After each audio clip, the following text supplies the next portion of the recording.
1480, el cristianismo se transforma en la religión oficial del imperio. Empieza para la Iglesia un periodo llamado de cristiandad, así se llama históricamente, que consistía en una alianza profunda y solidaria entre el Estado y la Iglesia. Este régimen permitía la mutua influencia y la mutua legitimación, dificultando grandemente la expresión de ideas disconformes a la verdad oficial del Estado, a sus intereses, o a la verdad religiosa de la Iglesia. Esto era una sola cosa. En este régimen, un Estado o una educación laica era absolutamente imposible. La Iglesia influía en todo, definía el pensamiento y la moral, las orientaciones de los gobernantes y el desarrollo de la sociedad. Por otro lado, el Estado nombraba la seguridad de la Iglesia, intervenía en sus asuntos internos, respaldaba sus iniciativas con todo el aparato de que era capaz, no siendo siempre claro dónde terminaba el Estado y comenzaba la Iglesia, y viceversa. En este contexto, se entiende que los libres pensadores del siglo XVIII lucharan por un Estado y educación laicas, entendiendo por ello la exclusión de los religiosos, ¿cierto? O, cuando no, su absoluta abolición. Eso responde al contexto histórico. Este régimen llega a su fin con el Concilio Vaticano II, entre el 62 y el 65, es decir, un régimen que dura prácticamente 20 siglos, ¿cierto? Y en particular con la Constitución Pastoral sobre la Iglesia en el mundo actual, la Gaudium et Spes, del 7 de diciembre del 65. En este documento, la Iglesia establece el principio de la autonomía de las realidades temporales. Es decir, de la legítima independencia de la sociedad y sus leyes y valores, su administración y gobierno, materias que, por lo tanto, no competen directamente a la Iglesia y a su misión. Aquí hay una gran diferencia. Por otro lado, la Iglesia señala su independencia del poder civil y reclama su justa autonomía y la libertad de conciencia de todo ser humano, en lo religioso, cultural, social o político. Dice el documento: si por autonomía de la realidad terrena se quiere decir que las cosas creadas y las mismas sociedades gozan de propias leyes y valores que gradualmente el hombre ha de descubrir, emplear y ordenar, es absolutamente legítima esta exigencia de autonomía. No es solo que la reclamen imperiosamente los hombres de nuestro tiempo, es que además corresponde a la voluntad del Creador. Es decir, es parte de la voluntad de Dios que las sociedades y los estados tengan identidad propia, sin profesar una religión determinada, lo que corresponde al fuero de la propia conciencia de los sujetos. Es importante porque hay sectores católicos que no están de acuerdo con esto. Es importante decirlo.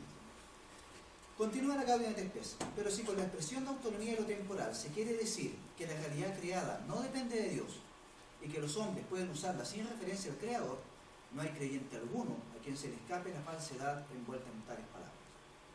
Es decir, si entendemos la autonomía como el descarte de lo religioso de la sociedad, su anulación o una especie de coacción a la inversa, prohibiendo ahora la expresión religiosa como antes se prohibía la expresión laica, evidentemente aquello no puede ser aceptado por un creyente, pues vulnera la legítima autonomía de la Iglesia y la libertad de conciencia. En resumen, para sintetizar, Estado laico sí, cuando significa que la sociedad se organiza sin una confesionalidad oficial, donde cada institución y la educación entre ellas funciona de acuerdo a sus dinámicas propias, respetando el libre desarrollo de las ciencias y el conocimiento, así como la libertad de conciencia de los sujetos. Estado laico no, cuando se entiende por aquel que descarta o prohíbe la expresión religiosa de cualquier tipo, o que fomenta una educación donde el dato religioso está ausente. Vamos a marcar la posición de la Iglesia. Ahora los invito a que lo miremos un poco desde la realidad de América Latina. ¿Por qué? Porque es evidente que la educación es un reflejo de la sociedad a la que pertenece. Se sabe que la función de la educación es transmitir a las nuevas generaciones la cultura y los valores sociales e insertar a los educandos dentro de la sociedad. Esa es su función. Por eso mismo, cualquier cambio en materia educacional provoca tanta controversia, porque cambiar la educación es el camino para cambiar la sociedad. Una perspectiva realmente eficaz de reforma educacional debe tener en cuenta los particulares acentos del continente latinoamericano. Debe responder a su cultura y sentido de la vida, a sus luchas y esperanzas. De ahí que el dato religioso no pueda descartarse en una educación con sentido latinoamericano. América Latina es un continente creyente, es un dato saber, mayoritariamente cristiano, pero sin duda diverso en sus expresiones religiosas. Es decir, es cierto que, como decía Javier, la secularización ha ido en aumento, en el sentido de la pertenencia a religiones organizadas, pero el nivel de creencias también ha ido en aumento. No ha dejado de ser un continente creyente, un continente no confesional, pero sí sigue siendo un continente creyente. La educación, si realmente busca ayudar a comprender la realidad, debe dar elementos que permitan entender el fenómeno religioso y realizar la opción creyente o no con los elementos necesarios para un juicio formado. Descartar la formación religiosa y una comprensión mínima de la fe cristiana impediría a los estudiantes comprender los procesos sociales que ha vivido a lo largo de su historia la nación latinoamericana, donde la fe cristiana está absolutamente presente. Y sobre todo, idear caminos de transformación que no lesionen el ser del hombre y la mujer del continente, sino que respondan a su cosmovisión y su manera de comprender el mundo. Evidentemente, no se trata de una formación, o no debe tratarse de una formación, que busque la conversión del sujeto a una determinada fe, lo que de por sí es coacción, y es contrario a la doctrina cristiana, sino de valorizar el sentido religioso dentro de una sociedad plural, como un aporte significativo a la comprensión de la sociedad y su transformación. Pero más allá de ello, ¿qué aporte puede dar una educación que incluya el dato religioso? Y yo me permito señalar 3, dentro de los muchos posibles. El primero de ellos, la formación valórica. La formación de la ética y de la conciencia moral es altamente valorada por los padres a la hora de elegir una institución educacional en la cual formar a sus hijos. De hecho, es muy extraño, por decirlo menos, que los colegios hagan propaganda en educación valórica. Esto porque es muy valorado. Ahora, ¿qué tipo de educación valórica es otro tema? Pero es valorado como marketing por último. Una sociedad que forme solo los aspectos científicos y técnicos, dejando a la ética de lado, puede transformarse en una sociedad de grandes constructores y creadores, pero sin criterio a la hora de determinar la bondad de los medios que ocupan o de los fines que persiguen. De hecho, casos en la historia hemos visto desgraciadamente muchos. No basta con formar en habilidades y capacidades. Es necesario también formar en la sana convivencia, en la apertura al diálogo, en la valoración de las posiciones diversas o incluso opuestas entre los sujetos, para así lograr que la sociedad que queremos se construya a favor del ser humano concreto y no en su contra. Las decisiones de los gobiernos y la política de los estados no son solo técnicas o ideológicas, sino son morales. Pueden ayudar o perjudicar a la sociedad, por lo que es importante formar a los ciudadanos en el reconocimiento de la calidad moral de los actos propios y ajenos, individuales y colectivos, para lo cual una formación que incluye lo religioso se presta favorablemente. Además, la formación ética debe incluir también la formación estética, o sea, el aprecio por la belleza y por los símbolos, como reflejo de la bondad y verdad de los actos de la sociedad. Lo religioso, con su nivel simbólico y ritual, puede ser un aporte decisivo en este sentido. Segundo elemento, la formación del sentido. Una educación verdaderamente integral debe ayudar a los sujetos a comprender su papel en el mundo, el sentido de la realidad y de las acciones sociales, y sobre todo entregarle herramientas para comprender los grandes dilemas de la existencia humana, tales como el sufrimiento, la injusticia o la muerte, por ejemplo. La formación religiosa permite a los estudiantes conocer un sistema ordenado de creencias, o mejor todavía, varios sistemas ordenados de creencias, como un modelo que pueda aceptar o rechazar, pero que en todo caso ayudará a realizar su propia síntesis en la búsqueda de respuestas a las experiencias más profundas del ser humano. Por último, la formación para una sociedad diversa.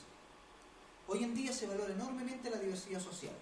Se reconoce que una nación es un conjunto plural de culturas, por lo que la convivencia y el proyecto social no debe llevar a la uniformidad o a la intolerancia, sino a la legítima pluralidad de visiones y culturas, al diálogo enriquecedor y fecundo. La inclusión de los religiosos en la educación aporta decisivamente en este sentido. Aunque se trate de la presentación de una sola visión religiosa, aunque reduzcamos al mínimo esta formación, la discusión y el diálogo ayuda a descubrir distintas visiones y maneras de enfrentar los mismos problemas, lo que va contribuyendo a formar a las nuevas generaciones en una perspectiva de diálogo y enriquecimiento de la diversidad. No se debe olvidar a este respecto que las religiones son parte de la cultura. La transformación cultural incluye inevitablemente los religiosos. Descartar el dato religioso hace de la presentación de la cultura algo incompleto, cercenado en aquello que le da sentido a la misma, y por lo mismo inconsistente a la hora de intentar una comprensión global de la sociedad. Algunas proyecciones finales. De todo lo dicho, podemos reflexionar sobre algunos caminos que permitan una educación que responda a los actuales desafíos que la sociedad chilena enfrenta y del aporte que la educación católica está llamada a dar en este sentido. Primeramente, La educación debe buscar el desarrollo de un sentido crítico frente a la sociedad misma, sus autoridades y sus instituciones. Se trata de una mirada que sepa reconocer el trasfondo detrás de las decisiones y acciones que se emprenden y que pueda juzgar con un criterio de honestidad y bondad los proyectos, propuestas y acciones que se le presentan a la sociedad. Esto requiere herramientas de análisis, un universo de sentido que permite interpretar adecuadamente la realidad y una educación que se plantee como un desarrollo integral de la cultura, interrelacionando saberes diversos, sin excluir ninguna dimensión del ser humano en particular o de la sociedad en general. En segundo lugar, la educación debe entregar herramientas para enfrentar los conflictos sociales y buscar caminos para resolverlos. En una sociedad marcada como la nuestra por el miedo al conflicto y al disenso, el ejercicio cotidiano del diálogo entre visiones distintas irá generando un sentido de colaboración y enriquecimiento mutuo que permita hacer de la sociedad un espacio donde todos los pareceres puedan ser expresados, sin ser ridiculizados o minusvalorados. Entre estos pareceres debemos incluir también la visión católica y la de las otras religiones, como un aporte más en el discurso que la sociedad va haciendo de sí misma. Por último, frente a los problemas y debates actuales, es necesario formar una valoración del dato científico y del argumento racional. Hoy en día podemos hablar de un verdadero imperio de la opinión, que busca definir posturas frente a complejos problemas desde perspectivas simplistas o claramente interesadas. No es casual que haya tanto programa de opinólogo y tampoco programa científico. La educación debe aportar al ejercicio de la razón, más allá de la mera opinión, hasta llegar a un conocimiento cabal de las causas y efectos de los fenómenos sociales, de su sentido ético y de las posibles consecuencias que pueden traer las soluciones propuestas. En este sentido, se requiere una educación que revalorice también lo político como un ejercicio cotidiano de la sociedad y no como un área exclusiva de los partidos o los mal llamados profesionales de la política, sino como un espacio de participación y decisión, de transformación y colaboración en un camino que no está determinado ni predestinado, sino que vamos haciendo en conjunto a partir de las decisiones de todos y de cada uno. Muchas gracias. Soy un sociólogo y me invitaron por ser militante del Partido Radical. Partido que es conocido por su perspectiva laica. Entonces, de eso les quiero hablar, del laicismo. Voy a esperar esta parte.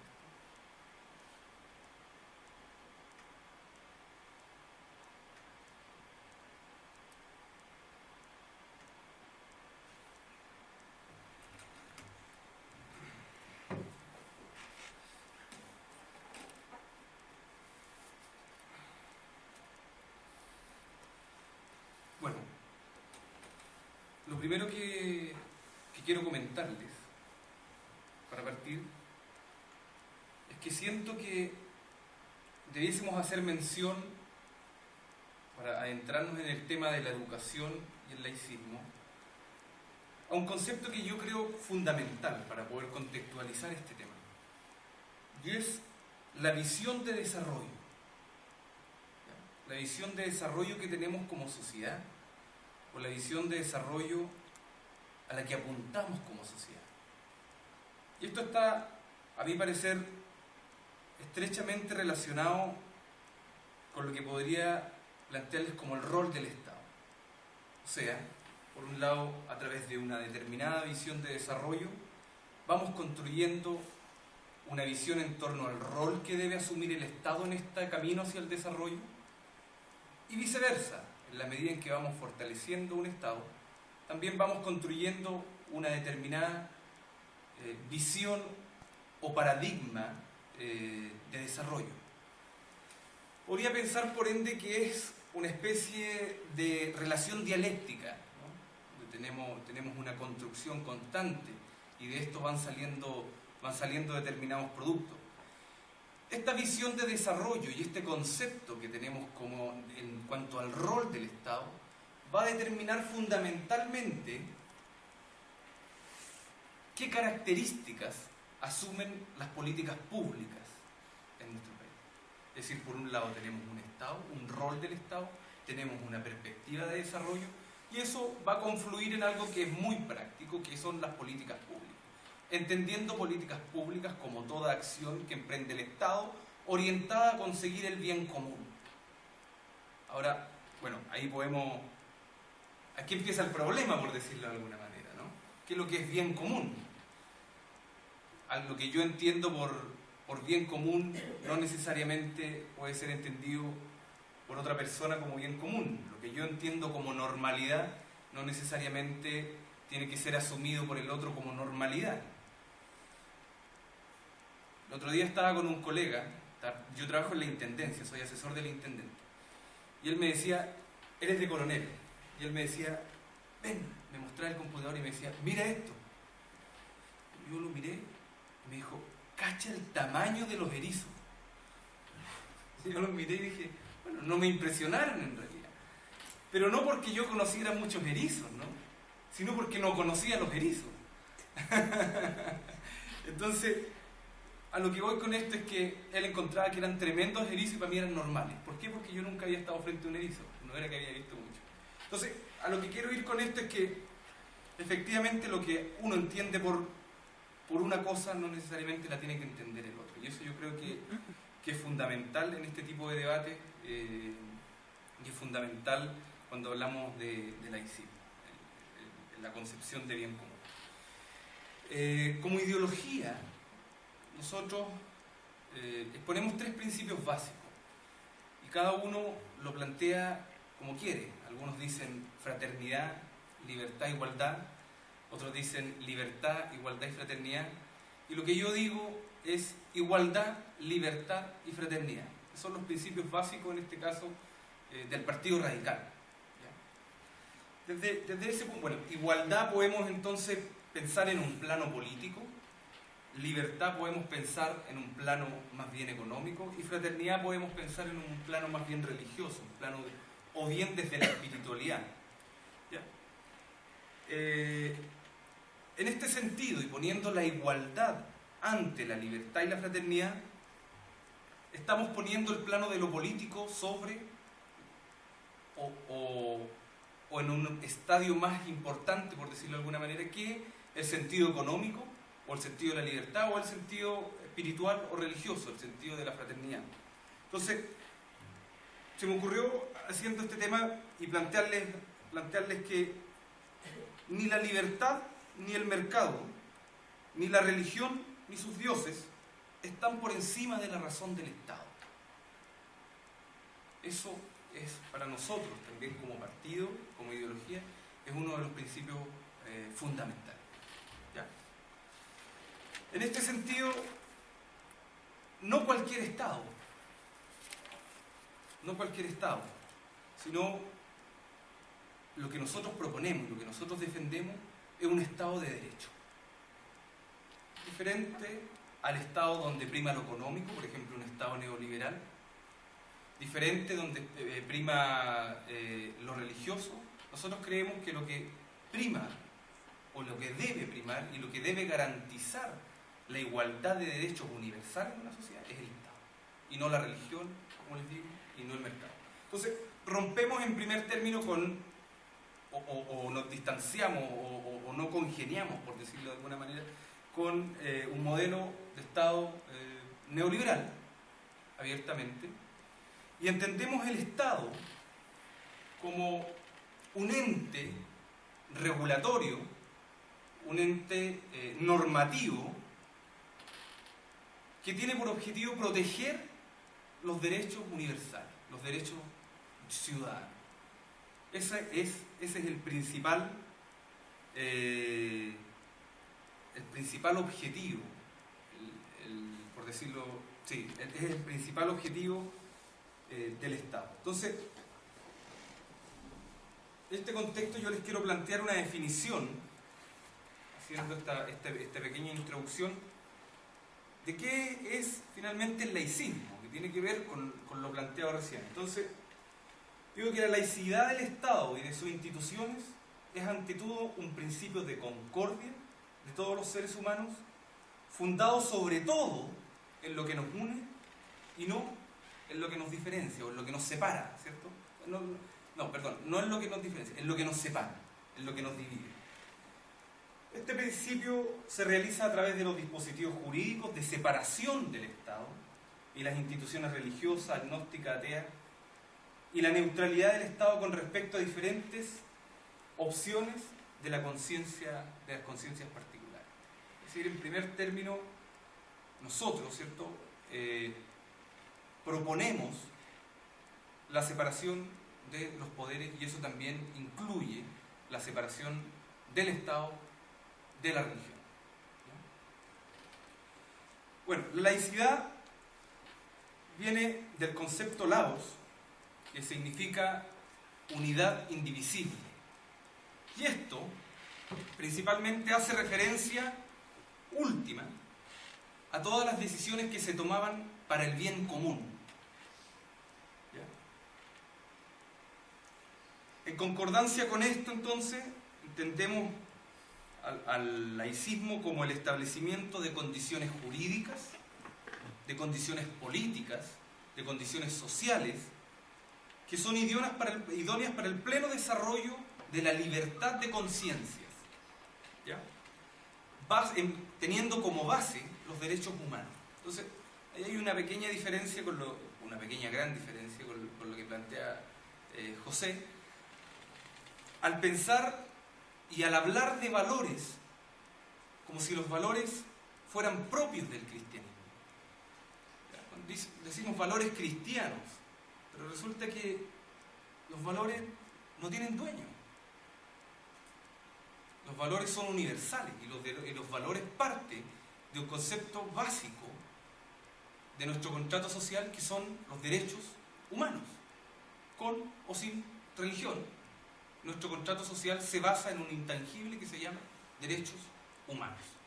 Y eso yo lo planteo como base, como elemento básico de diferenciación. Entonces, en este contexto no somos contrarios a la religión, no somos antirreligiosos, ¿ya? No nos planteamos la ideología como antirreligioso, pues esto iría en contra de uno de los principios fundamentales del laicismo, que es la libertad de conciencia. Y quiero entrar en algunos principios que son básicos del laicismo, y como les planteo, uno de ellos es la libertad de conciencia. La conciencia entendía como un elemento, ¿cierto?, que es libre para adherirse a cualquier opción espiritual. Por eso es que quiero dejar en claro que no somos antirreligiosos, en ningún caso. Entonces, cualquier opción espiritual que incluya ser creyente, ser agnóstico, ser ateo, o simplemente no adherir a ninguna opción, también está dentro de los parámetros, ¿no? Un segundo elemento, un segundo principio del laicismo, tiene que ver con la igualdad de trato de los ciudadanos y de las ciudadanas. Entonces, en este sentido, la neutralidad del Estado laico exige que ninguna opción espiritual sea discriminada ni de manera positiva ni de manera negativa. Un tercer elemento es la búsqueda del bien común como la única razón del Estado, ¿cierto? Ya lo habíamos planteado de alguna manera. Entonces, el objeto del Estado para con la ciudadanía únicamente debe estar basado en el bien común. Poniendo, como planteo, en paréntesis los intereses privados. Al ser en este caso la religión un interés privado, porque finalmente uno decide qué religión ejerce o practica, si es que la ejerce o no, no pasa a ser objeto del Estado, porque el Estado tiene como último objetivo el bien común y no responde a intereses particulares. Entonces, no es legítima en este contexto el financiamiento público de cultos particulares, por ejemplo. porque, como les planteo, debe destinarse única y exclusivamente a lo que es de interés general. Un aspecto también que es fundamental en cuanto al laicismo es la distinción, entrando en este tema, de lo público y lo privado. Entonces, el Estado distingue necesariamente, el modelo laico del Estado distingue entre la esfera de lo público y entre la esfera de lo privado, permitiendo en este caso la doble emancipación del individuo y del Estado. No hay, por decirlo de alguna manera, no se coartan, no existe contraposición, ¿ya? Así como la posibilidad del libre ejercicio de la opción espiritual. Lo privado es aquello que nunca debe ser de interés, nunca puede ser de interés general, y es público, lo que corresponde al bien común. Eso es muy importante, por eso lo recalco. Y como les digo, la religión, tanto la religión como el ateísmo, ¿cierto?, pertenecen al ámbito de lo privado, porque siempre debiese responder a una opción privada, a una opción particular. Debiese ser, a pesar de que muchas veces no es así. Por eso estamos hablando del modelo de Estado laico. Y vuelvo al tema, ¿somos antirreligiosos? No somos antirreligiosos. ¿Y por qué? Porque ello iría en contra de la libertad de conciencia, del primer elemento que yo les planteo. La religión, en este caso, el laicismo no es tampoco esencialmente anticlerical. El laicismo respeta al clero, respeta su ejercicio. Lo que el laicismo combate, entre comillas, es la influencia del clero en el bien común, en el ámbito de lo público. No hay ningún problema que se ejerza el clero, que el clero ejerza, en este caso, ejerza, por decirlo, sus prácticas. El problema está en cuando el clero desempeña su papel dentro de los límites de su comunidad religiosa. ¿Ya? Se vuelve anticlerical el laicismo en virtud de sus principios, cuando el clero traspasa los límites de la comunidad religiosa e intenta imponer una cierta concepción de la ley, de lo común, a partir de una cierta concepción de la fe, que es particular. ¿Se entiende? Estamos claros. Entonces, yo quiero hacer mención al caso, por ejemplo, español.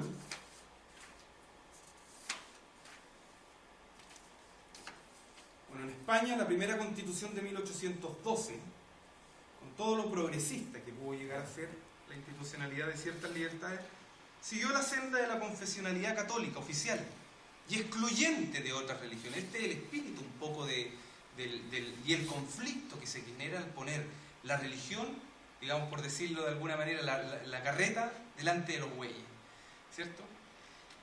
Y esto queda plasmado en el artículo 12 de la primera Constitución de España, donde dice: la religión de la nación española es y será perpetuamente la católica, apostólica y romana, única y verdadera. La nación la protege por leyes sabias y justas y prohíbe ejercicio de cualquiera otra. Entonces, esto es un poco el espíritu, ¿no? El espíritu o de la inclusión de cuando juntamos los roles. Entonces, ahí me aparecen algunas cosas, me aparecen algunas contradicciones con lo que me plantea en este caso, por ejemplo, José, y lo que escucho yo, ¿no? Hablamos, por ejemplo, que la educación es una herramienta para la transformación, y cuando yo leo este tipo de documentos y cuando hacemos un análisis del rol histórico de la Iglesia, nos hemos dado cuenta que no existe una institución que sea menos proclive a los cambios o que sea adecuado menos a la sociedad que la Iglesia. O sea, si hay alguna institución que que se opone a todos los cambios que la sociedad hace actualmente es la Iglesia. Y la Iglesia, no solamente, bueno, sería injusto decir la Iglesia católica, la Iglesia evangélica también. Entonces, transformación, la educación, ¿cierto? Es una herramienta de transformación, sí, es una herramienta de transformación, pero basada en intereses particulares, basada en los intereses de algunos, en lo que algunos creen que es el bien común. Ese es un punto de... Y bueno, podemos ver, por ejemplo, cómo la Iglesia está actualmente en contra del aborto. Y ahí hace poco escuché una frase que me llamó mucho la atención, que estaba escrita por ahí y que refleja precisamente lo que yo les quiero plantear.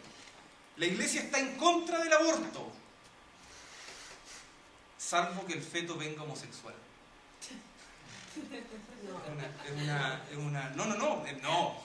No te estoy llevando a un sentido, estoy llevándolo a la caricatura máxima, ¿no?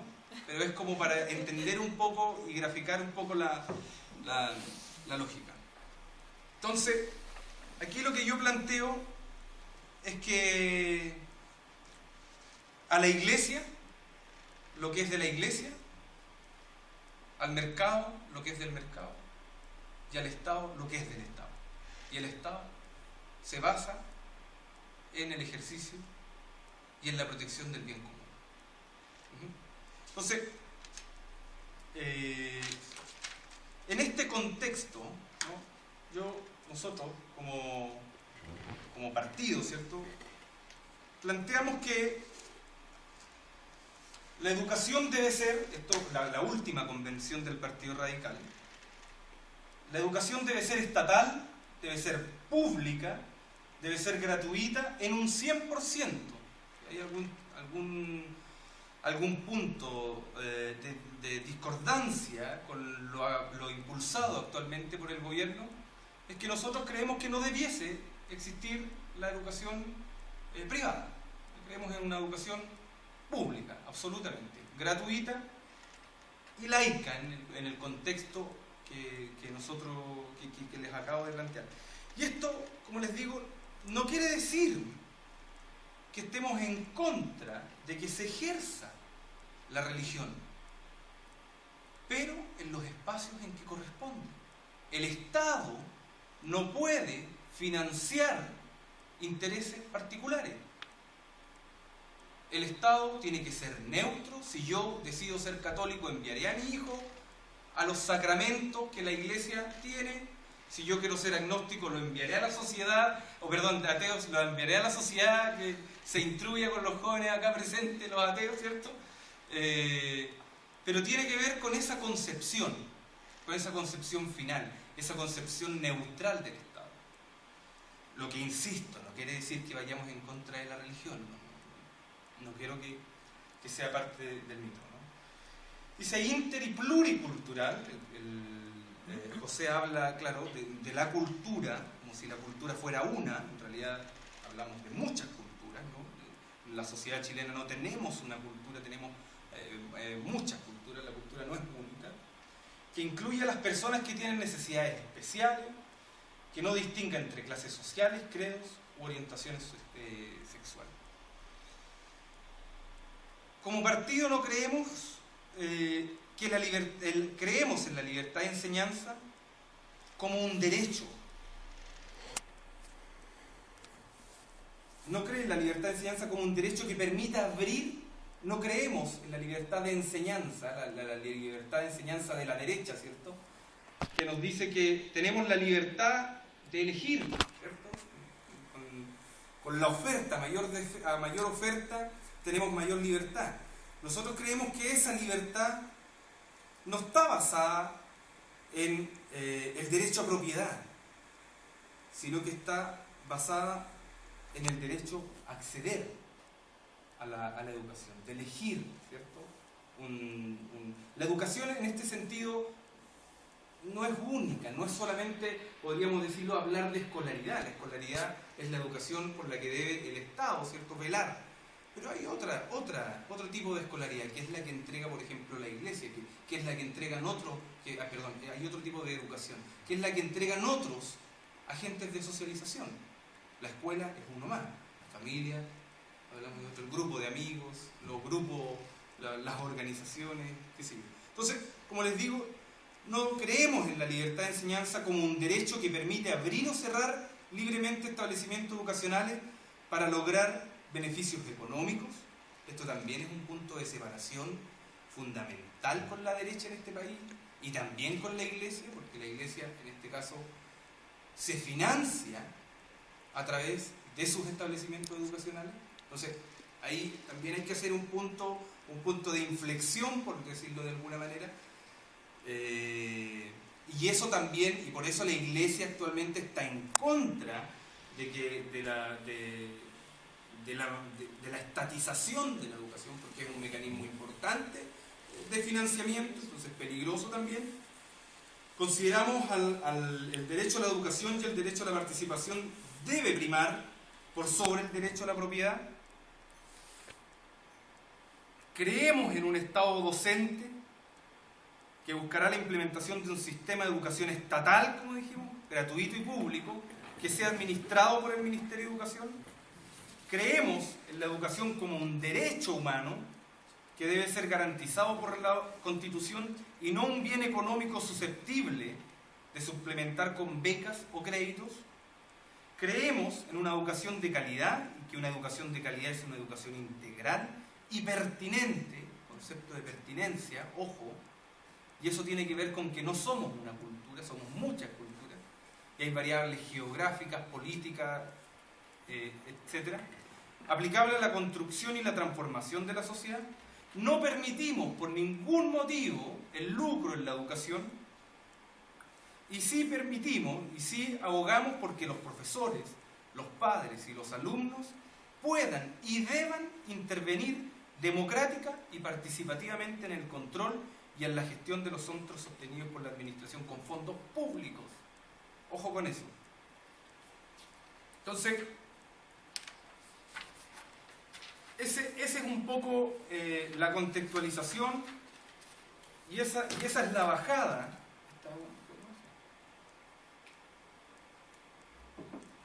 que nosotros hacemos en materia de educación.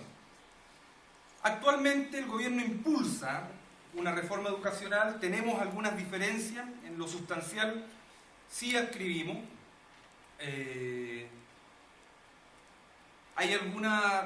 El gobierno impulsa actualmente o propone actualmente la necesidad de cambiar el contexto, el concepto de calidad, y que no se ha medido por los parámetros economicistas, como por ejemplo el CIMSE, sino darle otro sentido a la evaluación, ¿no? que responda necesariamente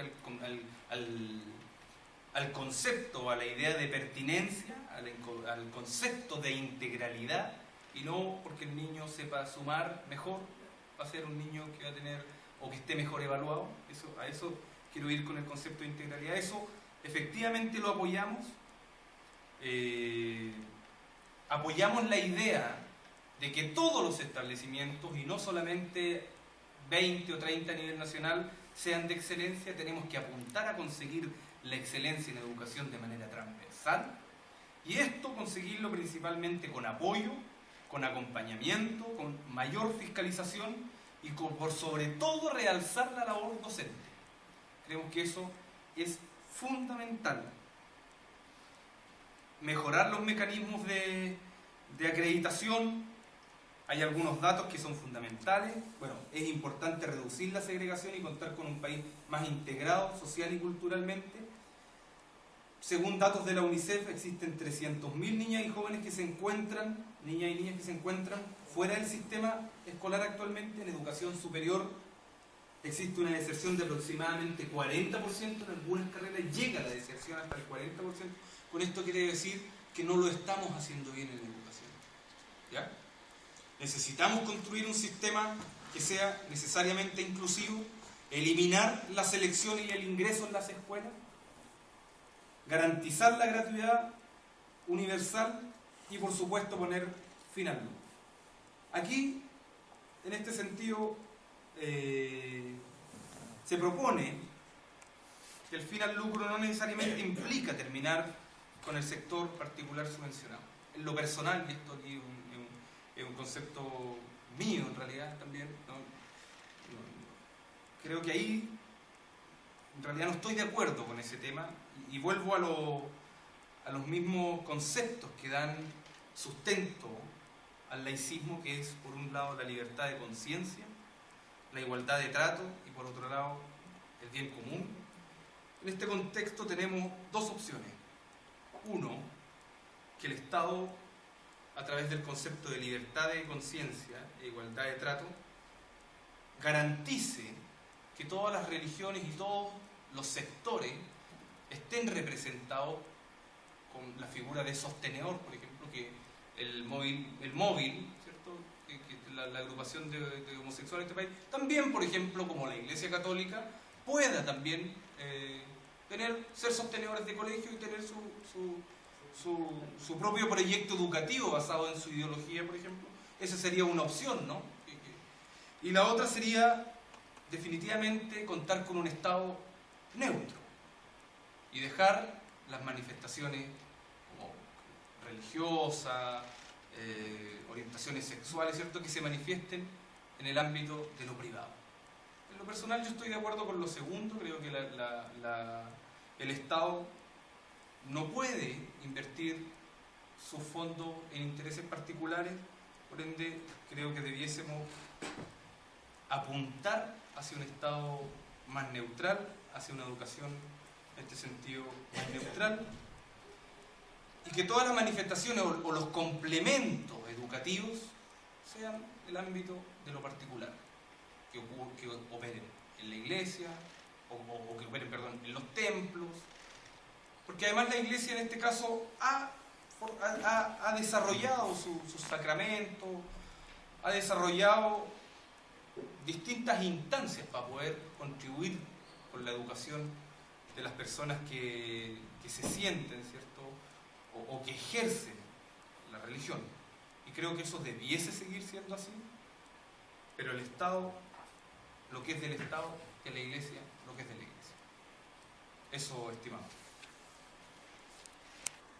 Así que las preguntas que tengan, por favor, plantearlas.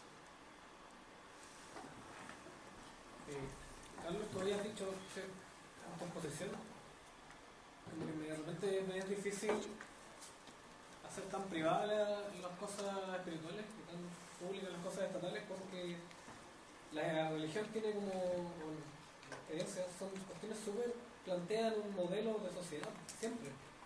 Entonces como que tú ves que el concepto de ser humano, de lo que hay que hacer, las cosas valóricas que en realidad, como los temas sexuales o cosas, tipo de cosas, son cosas muy públicas, se proyectan mucho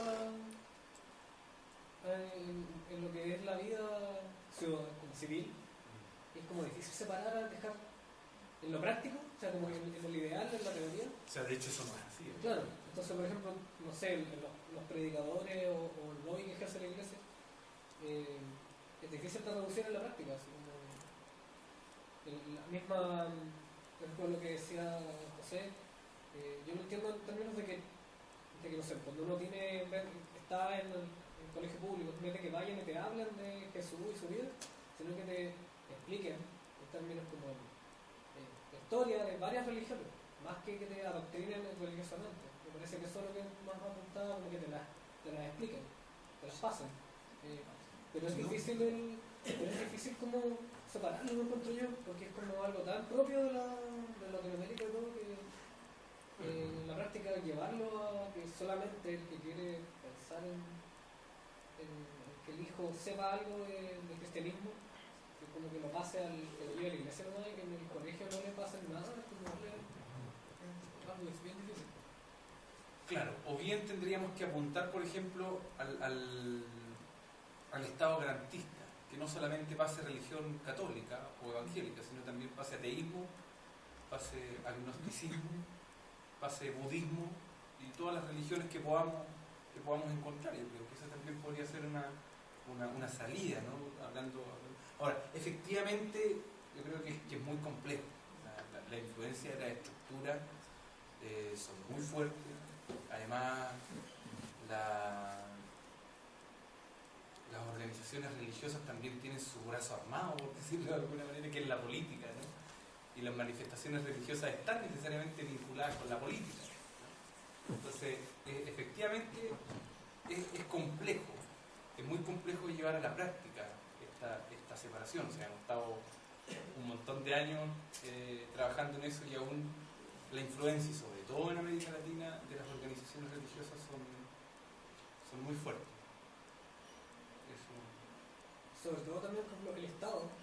Cuando tú tienes el Estado lo controlan personas, y sí lo tiene el gobierno en realidad. Ese gobierno tiene una ideología, tiene una creencia, tiene una moral, claramente, y toma decisiones morales que están basadas finalmente en una religión. El laicismo también es una decisión moral. Yo quisiera aportar algunos elementos a eso. Yo estoy de acuerdo en el tema de que la opción religiosa es personal, es privada. ¿De acuerdo? No debe ser ni prohibida ni coaccionada a la persona, ¿no es cierto?, tomando opción religiosa.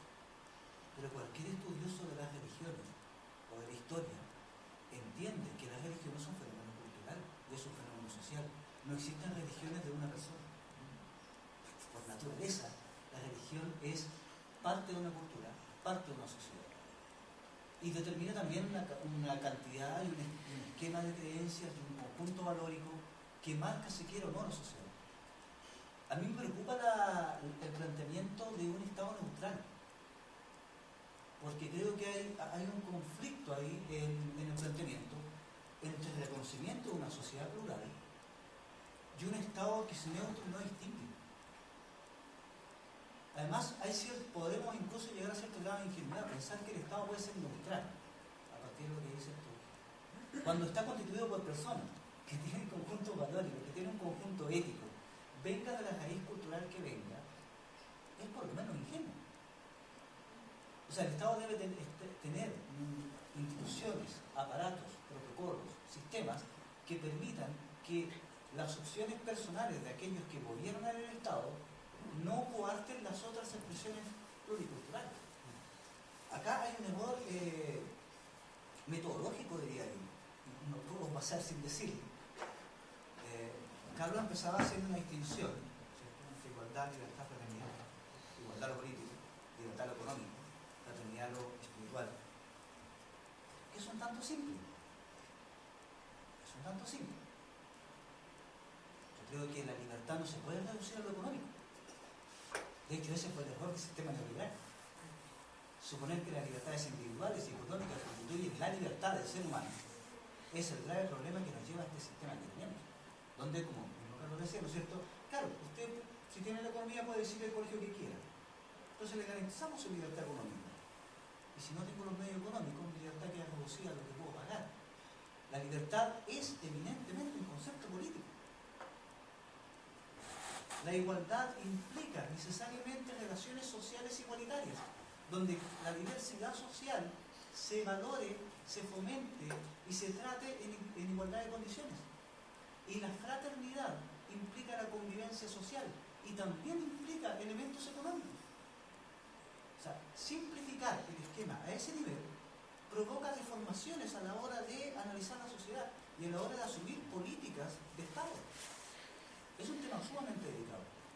Por eso, cualquier tipo de simplificación a este nivel es confuso. Reducir los valores de una sociedad a los valores de una religión también es un error. Toda ética es un conjunto valórico, incluye un conjunto valórico. Tanto un partido como un grupo de scout o un centro de madres o una junta de vecinos o lo que sea, tiene un conjunto ético y un conjunto valórico propio. ¿Cierto? Una religión también, pero no es exclusiva de ella. Entonces, estos elementos deben verse en la complejidad necesaria y yo creo que el Estado no ve, acá en la exposición gestionista, acá habla de un Estado que no distingue entre clases sociales, credos y orientaciones sexuales. Yo creo que ese es precisamente el problema del Estado hoy día. Ese es precisamente el problema. Gente con orientación homosexual, gente con orientación heterosexual, el Estado no distingue, no se educa igual. Gente creyente y no creyente, Lo hacemos igual. Organizamos los estudiantes por año de producción, digamos, ¿cierto? 40 alumnos son iguales, no se distinguen. Yo creo que un Estado realmente plural debe distinguir en igualdad de condiciones, por supuesto, pero debe distinguir.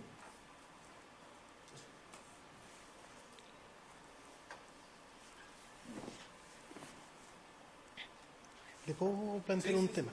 Mire, usted en alguna parte mencionó reiteradamente la diferencia de que la Iglesia no intervenir en tema del Estado, o lo que era la Iglesia y lo del Estado al Estado.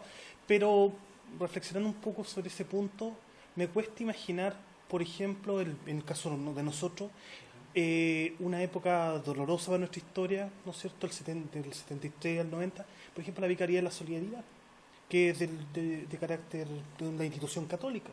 Influyó en el gobierno de la época de forma valiente. Otro caso, saliéndome de ese mismo esquema, por ejemplo, Alberto Hurtado, padre Alberto Hurtado, el jesuita, o el santo, como se quiera llamar, pero él influyó.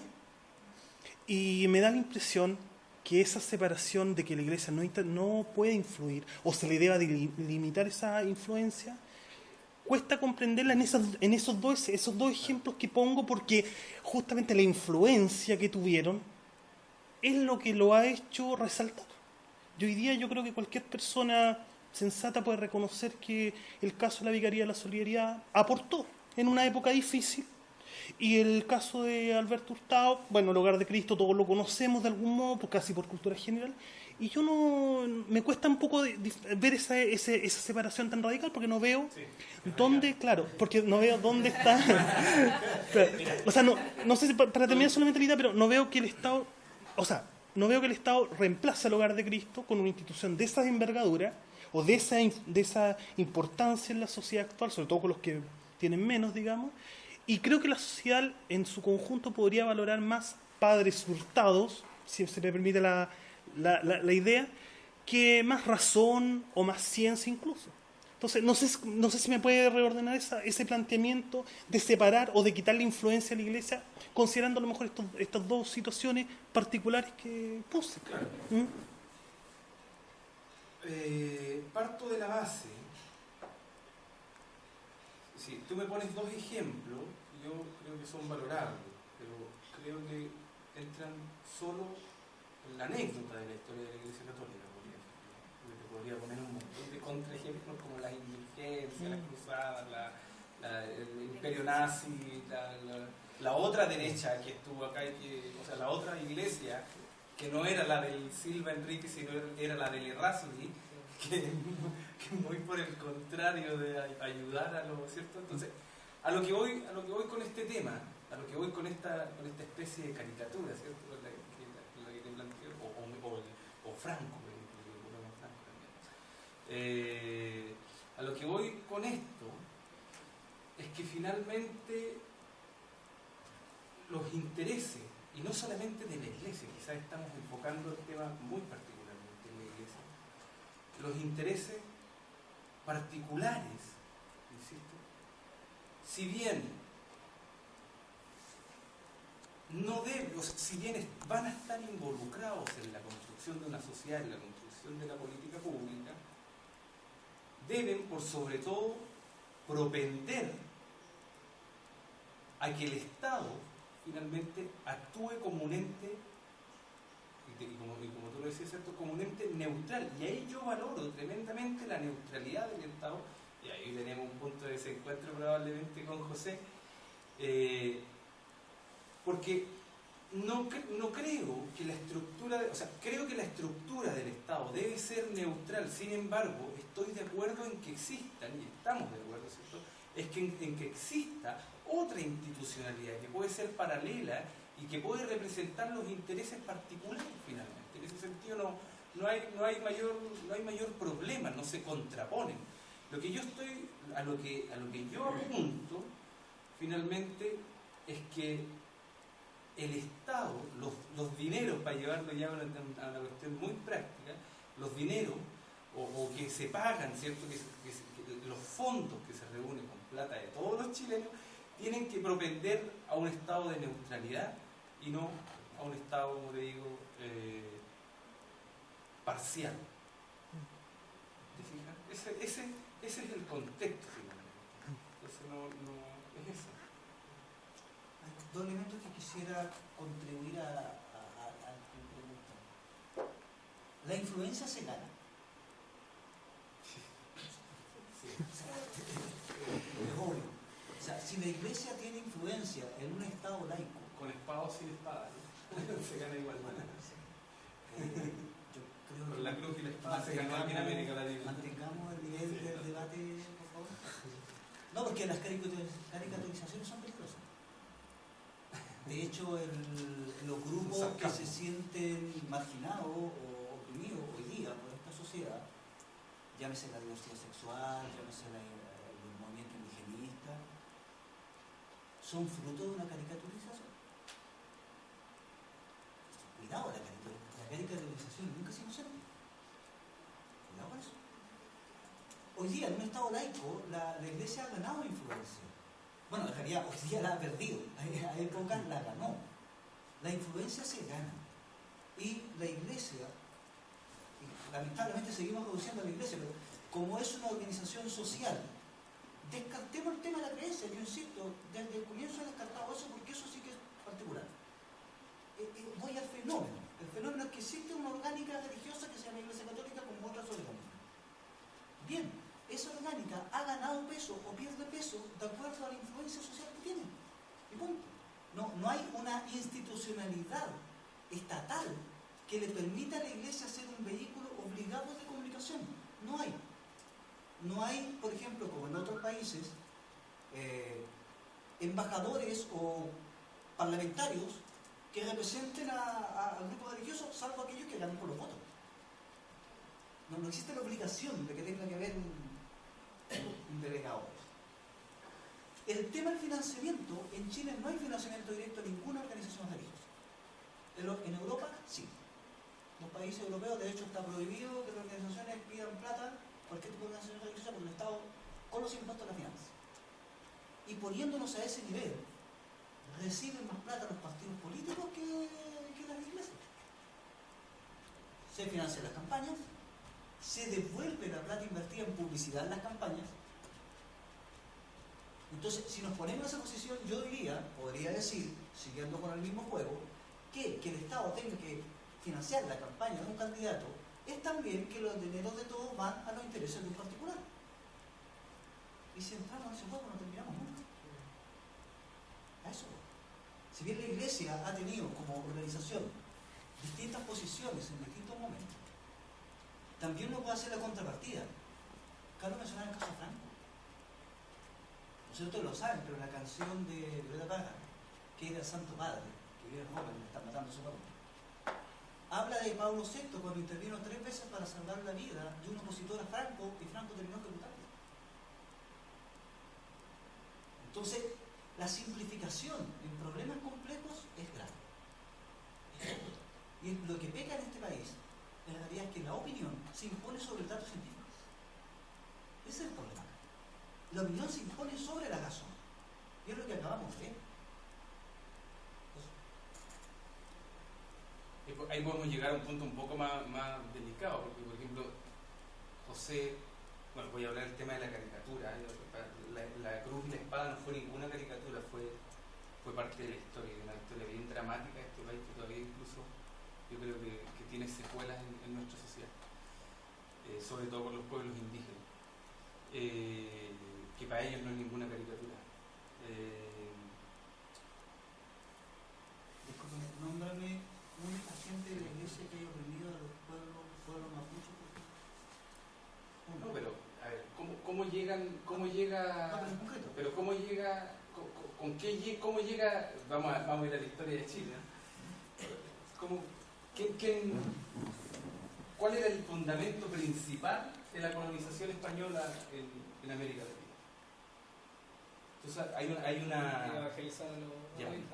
una historia, cuenta la leyenda, hay una leyenda que es muy divertida, que me gusta contar. Espera, antes terminemos lo que estaba preguntando. Sí, por eso, Tú hablaste voy de que la iglesia oprimió a los mapuches. Nómbrame a alguien católico que nombre a la iglesia No, haya oprimido a los mapuches. te estoy hablando de los pueblos indígenas. Los mapuches, estimado José, son los pueblos indígenas no son necesariamente los mapuches, o sea, son parte de también. De acuerdo, pero yo no, o sea, por digo ejemplo, que yo puedo pensar que el primer protector del mapuche fue Luis de Valdivia, que fue No, un pero- sacerdote. desconocer lo que ocurrió en el contexto de la colonización española en este país, chuta, es un poco delicado, yo creo, ¿no? Así, la espada y la cruz fue una realidad, o sea, vinimos a evangelizar con la cruz y la espada, y ahí es la historia que se cuenta, ¿no? que grafica mucho este tema, y de cómo los indios, ¿cierto? Cómo los indígenas no entendían qué ocurría con esta llegada de estos seres extraños, ¿no? que invadieron sus terrenos y mostrándole un Dios, ¿no? que para ellos tenían otros dioses adorados. Entonces cuenta la historia que Francisco Pizarro, cuando toma prisionero a Atahualpa, que era el líder inca, le muestra la Biblia, ¿no? Le dice, escucha la palabra, escucha la palabra del Señor, y se la pone en el oído. Entonces, un poco grafica cómo la iglesia fue, en este caso, ni siquiera cómplice, sino que actuó directamente con un proceso apuntando a un proceso de aculturación absoluta, imponiendo una cultura sobre otra. Eso es una realidad, no es una caricatura. En eso no creo que podamos, o sea, no hay mucho, la historia clara.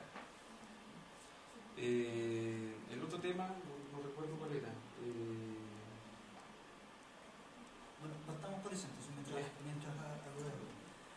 Precisamente por eso es que yo partí explicando el cambio de visión que hay en la Iglesia Católica en particular, desde el régimen de cristiandad, al que pertenece la época de la conquista, al régimen actual. Porque evidentemente en un régimen de cristiandad no se distinguía, y era imposible distinguir entre iglesia y Estado. Evidentemente. Al punto que los reyes católicos de España, una vez que descubren o tropiezan con América, lo primero que hacen es pedir permiso al Papa, y el Papa es el que decide quién conquista qué. Es evidente. Hoy en día estamos en un régimen distinto, pero incluso así, este mismo punto que estamos discutiendo reafirma lo que mencionaba. Para entender ese fenómeno es necesario entender lo religioso. Primero. Y segundo, implica efectivamente que la religión es un factor preponderante en cómo se construye la sociedad. Y descartarlo se llega a esos excesos. Puedo poner otro ejemplo. Hay dos países, hasta donde yo sé por lo menos, donde donde se ha descartado lo religioso, donde se ha logrado aquello. Uno, Francia, el periodo de la Ilustración, donde se elimina todo elemento religioso de la sociedad, se prohíbe, y se termina en el culto a la diosa Razón. Se termina generando una nueva religión. El caso de la Unión Soviética. Se prohíbe absolutamente cualquier tipo de religión. El Estado es neutro. No hay religión. Y se termina en un culto a Lenin, sino un culto a los grandes dioses, digamos, del marxismo más clásico. No, descartando a Trotsky, claro, porque no estaba de acuerdo con eso. Entonces, es importante ver el contexto histórico para poder entender una situación. Nadie en su sano juicio diría que la conquista de América no fue un crimen. Pero también es caricaturesco decir que solo fue un crimen. También hubo agentes de la iglesia, y de hecho el primer grito, la primera denuncia contra los indígenas, o sea, contra el abuso de los indígenas, lo hacen religiosos. El padre Bartolomé de las Casas. Que ahí se produce un fenómeno parte de la ambigüedad de la época, porque para liberar a los indígenas, Bartolomé de las Casas manda a traer negros y esclavizarlos a ellos para que no esclavicen a los indígenas. Ahí tenemos parte de la ambigüedad de la propia historia. Pero viene a ver por lo mismo. No se trata de culpar o exculpar. Se trata de analizar los hechos. Y en los hechos, nada es blanco y negro. Nada es blanco y negro. Ni la iglesia es neutral, ni el Estado es neutral. Ni ninguna de las cosas son privadas. Yo no puedo separar como un ser humano lo público de lo privado, absolutamente. No puedo separar el Estado de la cultura del pueblo. lo que pasó en China. China crea un Estado comunista, donde toda la ritualidad imperial previa al comunismo se vuelve a instalar en el comunismo, porque los elementos culturales chinos marcaban una forma de entender el Estado que tenía que ver con el emperador. Veamos hoy día el caso de Rusia, o como se llame, las naciones, como se llama hoy día. O sea, todo el mundo alega contra Chávez sus 40 años, pero Putin lleva como 40 también. Y es un zar. Porque en la cultura rusa, el zar es el zar. Se llame, ¿cómo se llama? Como el Se Papa, llama Lenin, es el se Papa llama... también, ¿sí? Claro, de acuerdo, de acuerdo. Pero yo para entender por qué el Papa es el Papa, debo entender el fenómeno religioso. Si no, o sea, insisto, si yo fuera ateo, me preocuparía enormemente de estudiar las religiones. Porque si no, no me doy cuenta cómo piensa un creyente. Y no me doy cuenta cómo actúan. Por lo tanto, para evitar el posible peligro de una influencia excesiva de la religión, tengo que entender cuál es la lógica religiosa. Y yo como ateo, de hecho hay una carta hermosa de un gran ateo que le escribe a su hijo que quiere no tener clases de religión. Y le dice, discúlpame, si algo debes aprender, es religión. Porque así sabrás cómo piensan los creyentes en un estado religioso como el de aquel, de Suecia, en Francia, en el siglo XVI, ¿cierto? Y podrás cambiar eso. Pero si yo no entiendo la lógica de una religión, es imposible que pueda atender al fenómeno religioso. Además hay que distinguir entre religiosidad y religiones. Todo ser humano es religioso, tiene alguna religiosidad, alguna creencia, y eso sí es particular. Las religiones, Dios exista o no, da lo mismo en esto, son sociedades que existen, sociedades que buscan influir, como los partidos, como los grupos sectoriales o gremiales, que buscan influir. Y ese dato debe considerarse. Solo un tema que me llamó la atención, que José plantea que bueno, no se puede separar lo público de lo privado, o sea, es absurdo hacerlo. Bueno, precisamente la no separación entre lo público y lo privado es el comunismo que José critica. Si finalmente eso... No, absolutamente, no se puede separar absolutamente. Es el principio básico, ¿no? La separación entre lo público. Entonces, yo creo que sí necesariamente debe existir y tiene que existir, como te digo, una separación entre lo público y lo privado. Y ahí, bueno, está todo lo que ya hemos discutido, hemos conversado. Y solo mencionar que lo dije absolutamente, no se puede distinguir. Porque los que administran lo público son personas privadas. O sea, si un proyecto privado, de acuerdo a sus intereses, y lo instalan, como es legítimo hacerlo, en el aparato público. Separar absolutamente aquello significa pensar que el Estado es una especie de máquina que funciona sola. Y no es así. A mí me gustaría volver un poco al tema de los valores, por ejemplo, en educación, particularmente. Preguntas para José. Tú mencionaste en un momento que la educación no puede omitir el dato religioso. Me gustaría saber con mayor profundidad cuál es el nivel de importancia que debe tener la religión, sobre todo en la educación pública. Considerando que la educación pública se tiene que estar administrada por el Estado, ¿no es cierto? Apunta al bien común, como decía Carlos. Y considerando, por ejemplo, familias con hijos que no tengan religión, que sean ateos, que puedan ser musulmanes, judíos, etc. Y que ellos van a un colegio público y reciben una educación de una religión particular, que es la religión católica. ¿Cuál es, según tú, en términos valóricos, el rol que debe jugar la religión en la educación pública? Sobre todo considerando y disociando un poco el concepto de valores de religión. Porque también existe la ética como rama filosofía, que es neutra, porque se puede estudiar ética con distintos matices independientes de la religión. Esa es mi pregunta. ¿Cuál es la importancia que debe con la religión de la educación pública en términos valóricos? Yo creo que para empezar en la educación pública, la religión debería ser una materia de estudio dentro de las ciencias sociales. O sea, una asignatura de ciencias de la religión, no sé. Porque vuelvo a lo mismo, es imposible entender la historia, los fenómenos sociales, sin contar con datos religiosos. ¿Cuál es el problema? ¿Cuál es el problema cuando se plantea esto? O lo planteo como lo estoy planteando, o la iglesia lo afirma. El problema aquí no es el estudio de la religión, es la confesionalidad. Ese es el problema. Es decir, los padres o la gente se opone a una clase de religión en un colegio público por razones absolutamente válidas. Porque yo no puedo pensar en una asignatura que le enseñe una religión a mi hijo que es, por ejemplo, ateo, o yo que soy ateo, y en el fondo pretenda orientarlo hacia una confesionalidad. Eso es coacción. Sobre todo en niños que todavía no tienen criterio para discernir aquello. Pero, por ejemplo, hay datos que no se le dan, dado el prejuicio. Cuando la historia se estudia la civilización griega, la civilización romana, se estudia la religión griega y la religión romana. Y eso es religión. Cuando se estudia China, se estudia Confucio, se estudia Lao Tse, se estudia religión. Cuando se estudia en la edad, digamos, la reforma y la contrarreforma, se estudian temas religiosos. La división del Imperio Romano se produce por una discusión religiosa. Entonces, se estudia religión en muchas materias. ¿Cuál es el problema con la clase de religión en particular? Cuando es confesional. Y en eso estoy absolutamente de acuerdo. No puede ser confesional.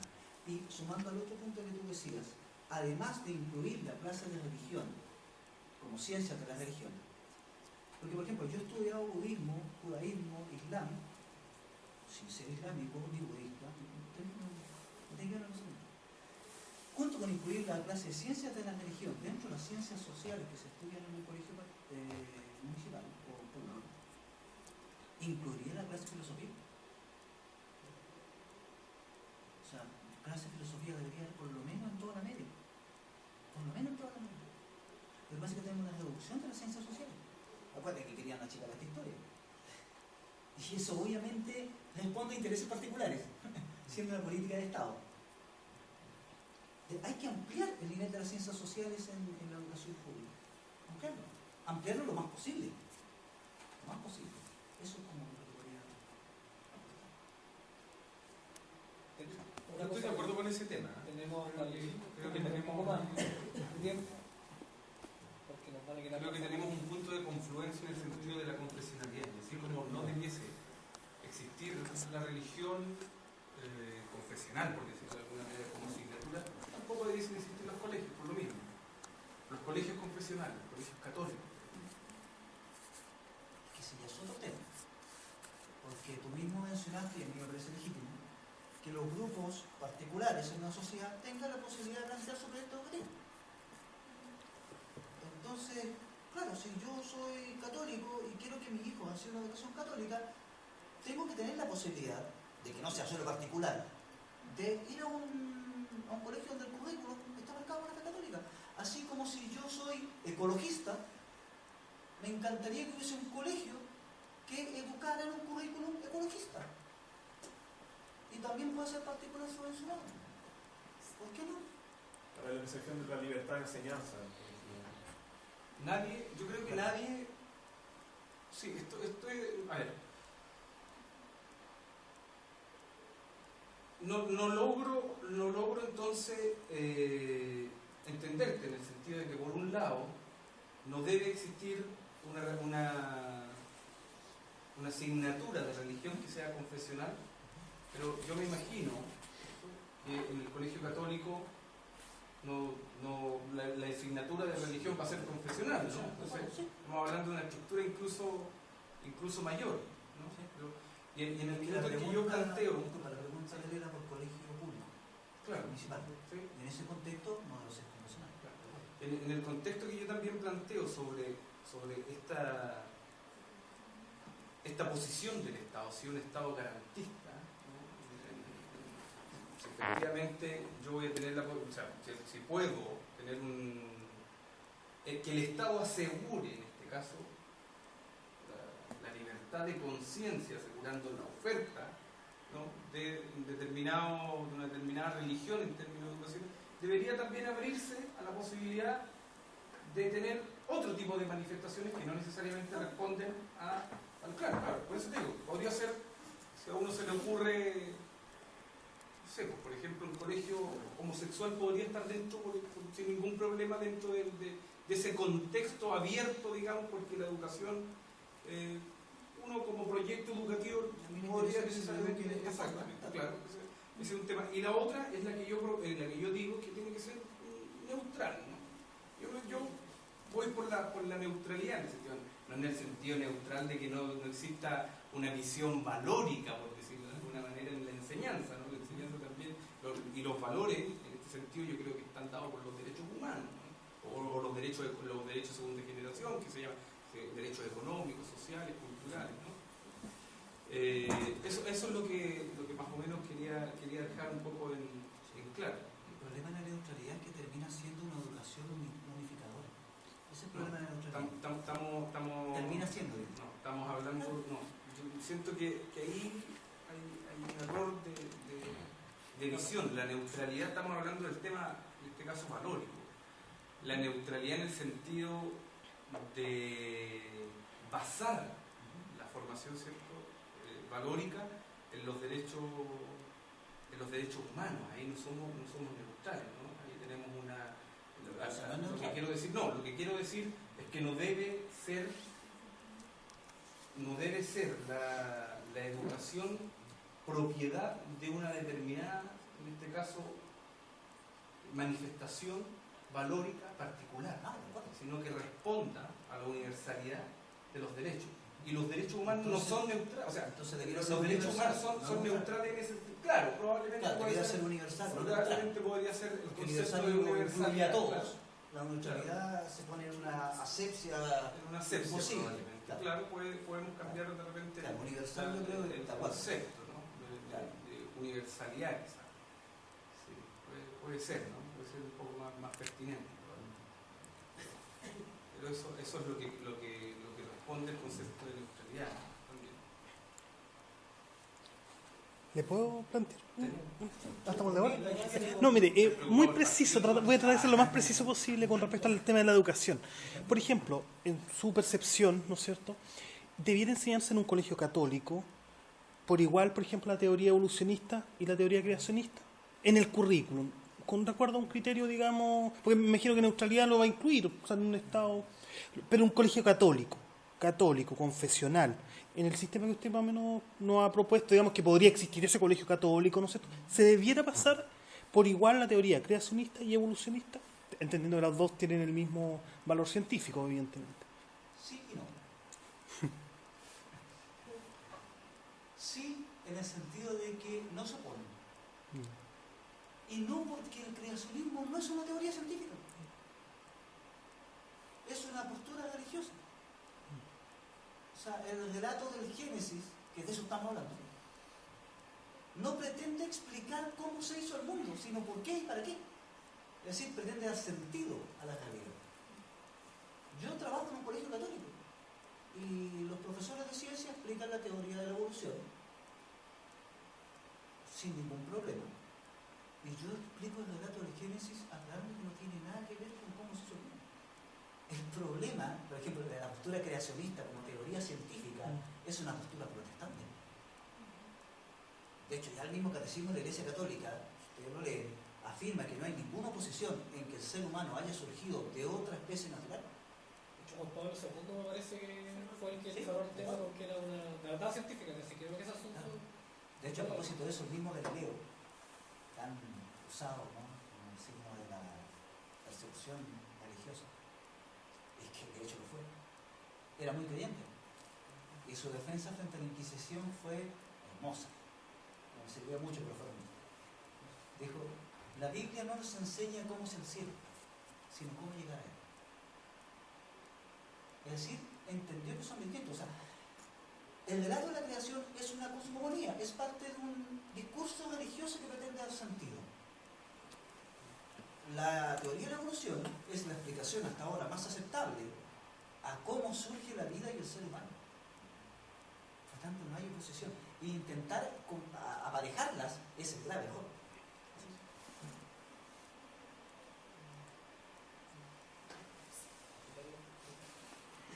Si Carlos tiene algo que agregar a eso. Probablemente no son contrapuestas, pero van por caminos diferentes. Uno pretende llegar al cielo y el otro pretende llegar a la tierra, ¿no?